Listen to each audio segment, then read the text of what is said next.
Então, terminei lá a última aula falando sobre a Constituição, então, de 1824.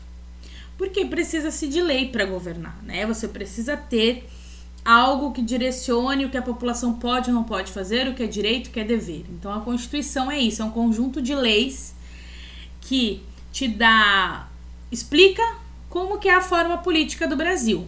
Também o que a população tem de direito, o que a população tem de dever, de quem ela tem que cobrar e tudo mais. Então, a Constituição de 1824 vai ser a primeira Constituição do Brasil, tá? Então, em 1824, Dom Pedro aprova uma Constituição para o Brasil. O que ela traz? Uma monarquia constitucional hereditária e representativa.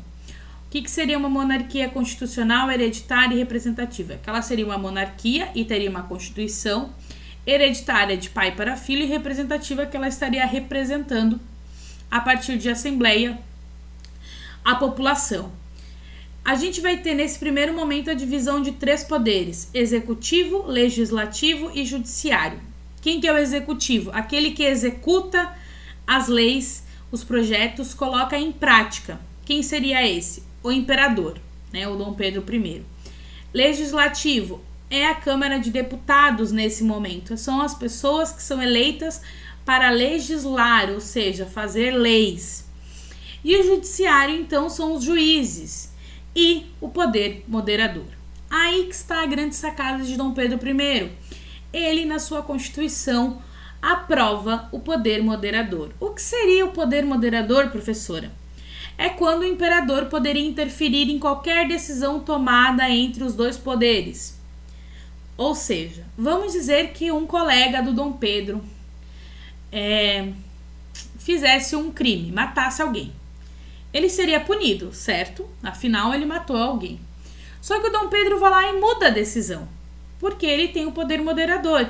Ele tem esse poder. A Constituição de 1824 vai dar esse poder a ele. Isso vai fazer com que o governo dele seja autoritário, né? Vai ser um autoritarismo. Então, quando ele não gosta da decisão, ele ia lá e mudava. E então, isso vai fazer com que a Constituição acabe sendo favorável ao Dom Pedro I. A escravidão se manteve, não teve nenhuma alteração, e a religião católica vai passar, né, nesse momento, a partir de 1824, passa a ser a religião oficial do Império. Só que o Império não vai muito bem, tá? A gente vai ter uma crise. Ele vai dissolver a Assembleia, já com o poder moderador, então ele não quer ninguém dando pitaco, o Dom Pedro. Isso vai causar insatisfação do norte ao sul do país. Afinal, ele está sendo autoritário. Outra coisa que vai causar insatisfação, a Guerra da Cisplatina. Lá no final de 1825, a região da Cisplatina, que a gente viu no outro mapa, que fica no Uruguai, atual Uruguai, que fica bem ali no final do Rio Grande do Sul, começa a buscar sua independência. Tá? Essa região ela tinha sido anexada, né, pelo Dom João, quando ele estava aqui no Brasil, lá em 1816. Só que eles querem independência, né? O Brasil se tornou independente, outros países da América Latina se tornaram independentes, e a Cisplatina queria a independência também. Isso vai fazer com que os povos que viviam ali vão entrar em conflito. O Dom Pedro vai mandar tropas militares, tropas imperiais, para tentar conter os avanços dessa população nessa região. Vão ser mais ou menos 3-4 anos de conflitos, até que o Dom Pedro, que não aguentava mais perder, assina um acordo de paz. Quem que faz a mediação desse acordo de paz? A Inglaterra. Seria interessante para a Inglaterra você ter 2 países independentes, Brasil e a Cisplatina, porque ela poderia fazer comércio com os 2. Quando o Dom Pedro fica 3 anos lutando por essa região e no final ele ainda perde esse território, vai fazer com que as pessoas fiquem insatisfeitas, porque uma guerra custa muito dinheiro e se você perde, é pior ainda. Então, no final das contas, ele participa da guerra para perder, ou seja, a moral dele vai lá para baixo. E então os jornais vão começar a atacar as decisões políticas e a vida pessoal de Dom Pedro, tá? Porque o Dom Pedro, ele vai ter uma vida pessoal muito agitada.